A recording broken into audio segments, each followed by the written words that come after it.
Vous connaissez forcément les Voiles Latines, une association de 7 que l'on croise dans toutes les manifestations sur l'eau. Sa passion, restaurer les vieux bateaux, une passion qui pourrait s'arrêter net, faute de subventions. Vous allez comprendre avec Laurent Baumel et François Jobard. Face à l'étang de Thau, quartier de la Plagette, le hangar des chantiers à Versat. Dernier vestige d'un passé prestigieux de la construction navale sétoise. Aujourd'hui, ce lieu emblématique pourrait bien disparaître pour raison de sécurité. On ne sait pas trop encore ce qu'il va devenir de ce chantier. On espère que l'aire de carénage va perdurer pour pouvoir continuer à entretenir les bateaux que nous avons déjà, qui naviguent, et puis ceux comme celui-ci qui est en réparation.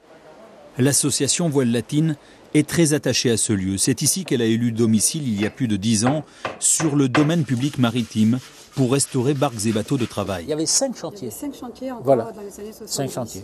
Le non-renouvellement de l'autorisation d'occupation temporaire du territoire et l'arrêt de la subvention pour raison de sécurité de la municipalité de Sète inquiètent les adhérents.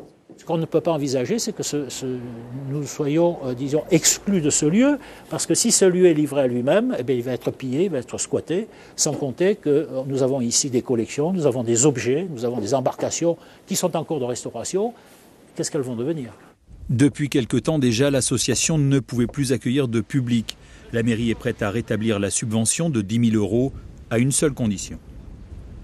On va maintenant se mettre au travail pour chercher un lieu autour de l'étang, à Sète ou peut-être dans une autre ville. On restera en contact avec l'eau puisqu'ils ont un travail et une passion en rapport avec l'eau et on n'en manque pas. Donc on trouvera une solution avec eux et là on reviendra sur la subvention.